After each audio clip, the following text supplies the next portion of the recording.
वक्फ board. दोस्तों, क्या अभी तक आपको वक्फ का मसला समझ में नहीं आया कि आखिरकार वक्फ बोर्ड है क्या, वक्फ बिल है क्या? तो इस 2-3 मिनट की वीडियो में आपको वक्फ के बारे में बताता हूँ कि आखिरकार वक्फ है क्या। वक्फ दोस्तों, वक्फ का मतलब किसी चीज का सदका करना, और अक्सर ये चीज नेकी के लिए की जाती है, यानी कि अल्लाह के नाम पर वक्फ करना, उनके नाम का सदका करना, उसको कहते हैं वक्फ। वक्फ के अंदर क्या आता है दोस्तों? उसके अंदर खाली जमीन, खाली बिल्डिंग, खाली खेत, हॉस्पिटल, मुसाफिर खाना, स्कूल, ट्रांसपोर्ट के लिए गाड़ी वगैरह आते हैं, और भी बहुत सारी चीजें आती हैं। जो चीज किसी को भी गिफ्ट की जा सकती है, सब आती हैं। दोस्तों, जो वक्फ प्रॉपर्टी है वो हिंदुस्तान के प्रॉपर्टी के मामले में तीसरे नंबर पे आती है।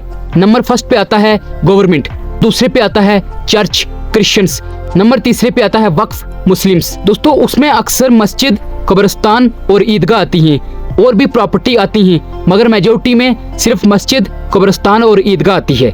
दोस्तों, पहले वक्फ कोई भी कर सकता था, यानी कि अल्लाह के नाम का सदका कोई भी कर सकता था, चाहे किसी भी मजहब से हो, अल्लाह के लिए प्रॉपर्टी दे सकता था। जैसे कि बहुत सारी जगह ऐसी हैं जहाँ पे मस्जिदें हैं, लेकिन वो जो जगह हैं वो नॉन मुस्लिम ने वक्फ को दी हुई है। दोस्तों, अब गवर्नमेंट क्या बदलाव लाना चाहती है इस बिल के माध्यम से? जो वक्फ है वो सिर्फ मुस्लिम कर सकता है, यानी कि सिर्फ मुसलमान है जो वही सिर्फ वक्फ अल्लाह के नाम पर सदका कर सकता है, वो भी ऐसा मुस्लिम जो पिछले 5 साल से मुस्लिम ही हो।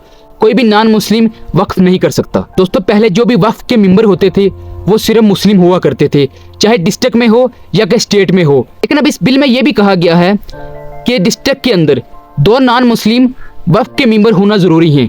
नॉन मुस्लिम वक्फ नहीं कर सकते, अल्लाह के नाम पे सदका नहीं कर सकते, लेकिन वो डिस्ट्रिक्ट के अंदर वक्फ के 2 मेंबर नॉन मुस्लिम होना जरूरी है। ये कैसा इंसाफ हुआ? इस बिल में ये भी कहा गया है दोस्तों, पहले डिस्ट्रिक्ट मजिस्ट्रेट वक्फ के अंदर कोई भी दखल अंदाजी नहीं कर सकता था और कुछ भी चयन नहीं कर सकता था। लेकिन दोस्तों, इस बिल में ये कहा गया है कि अब अगर डिस्ट्रिक्ट मजिस्ट्रेट को लगे कि ये प्रॉपर्टी वक्फ की नहीं है या किसी और की है या गवर्नमेंट की है, तो इस प्रॉपर्टी को डिस्ट्रिक्ट मजिस्ट्रेट कैंसिल कर सकता है। पहले के लोगों के पास जमीनों के पेपर कहाँ होते थे?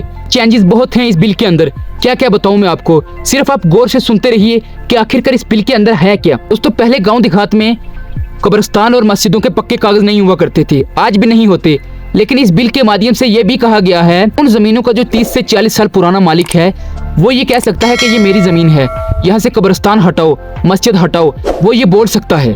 दोस्तों, इस बिल से मुसलमानों का काफी ज्यादा नुकसान होने वाला है। दोस्तों, इस बिल में ये भी कहा गया है कि 6 महीने के अंदर वक्फ की प्रॉपर्टी के कागज आपको जमा करवाने होंगे, और अगर ऐसा नहीं होता, 6 महीने के अंदर अंदर आप अगर कागज जमा नहीं करवाते, तो वो वक्फ की प्रॉपर्टी गवर्नमेंट की हो सकती है। दोस्तों, एक चीज और, वक्फ की प्रॉपर्टी के कागज हमें हर साल अपडेट करवाने होंगे।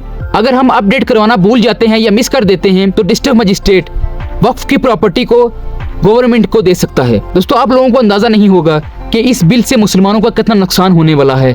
तो ये थी कुछ वक्फ के बारे में थोड़ी अपडेट आपको बताना चाहता था, मैं आप लोगों तक पहुंचाना चाहता था। दोस्तों, ये थी कुछ वक्फ के बारे में थोड़ी अपडेट जो मैं आप लोगों तक पहुंचाना चाहता था। जिन लोगों को नहीं पता वक्फ के बारे में, तो वो इस वीडियो को देखें और इस वीडियो को ज़्यादा से ज़्यादा शेयर करना जिन लोगों को नहीं पता था।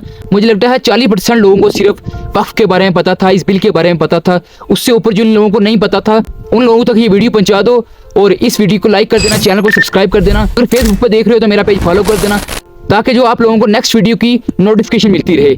शुक्रिया आपका।